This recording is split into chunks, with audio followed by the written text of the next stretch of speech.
Now let's talk about the final group of plants, the angiosperms. Angiosperms are in a group called anthophyta, the flowering plants. Two important characteristics of the anthophytes is the presence of endosperm as nutritive tissue and the presence of ovules in an ovary. Remember, the seedless vascular plants produce spores on sporangium. Some of them produce megaspores and microspores. The gymnosperms produce megaspores and microspores, but they produce those on different cones, the ovulate cone and the staminate cone. They also produce seeds, which protect the sensitive gametophyte stage from drying out. The gametophyte stage in the gymnosperms has been reduced to a nutritive tissue that helps feed the developing seedling. Finally, in the anthophytes, the staminate cone has been reduced even more into a small pollen-producing structure. The ovulate cone has also been reduced and enclosed in an ovary. Here you can see the evolutionary trend towards an anther. The anther likely started off as a modified leaf that had sporangia on the bottom. That's what you saw in the fern. Over evolutionary time, the modified leaf has been reduced.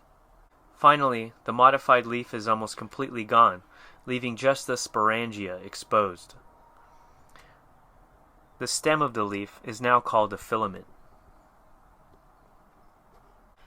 On the sporangium, microspores are produced. The production of spores is called microsporogenesis.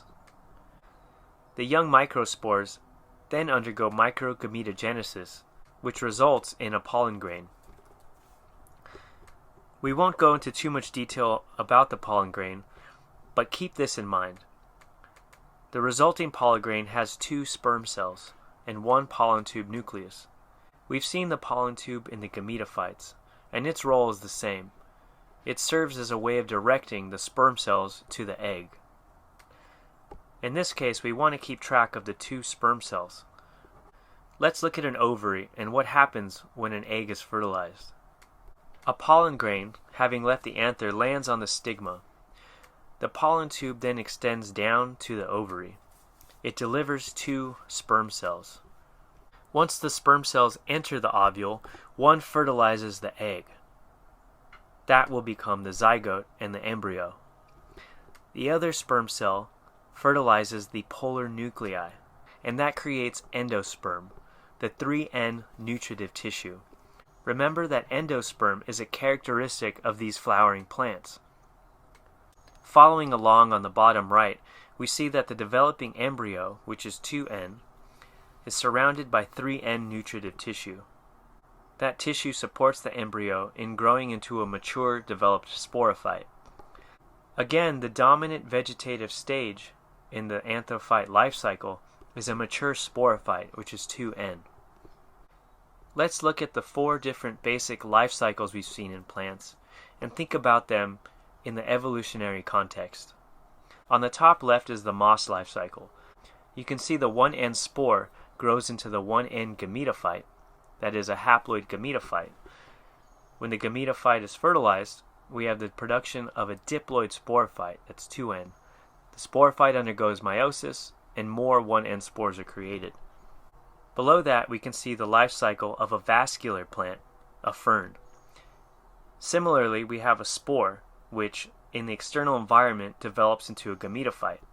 When that gametophyte is fertilized, a sporophyte is produced. The sporophyte then grows into the dominant vegetative stage in this life cycle. The sporophyte finally produces spores through meiosis. Those meiotic events are important and conserved throughout all of these life cycles. But now, we see that the sporophyte becomes the dominant vegetative stage. It has vascular tissue, which prevents it from drying out, and gives the fern the ability to colonize new habitats. On the bottom right, we have the seeded vascular plants. The gymnosperms are also sporophyte dominant. They produce both staminate and ovulate cones, where meiosis occurs.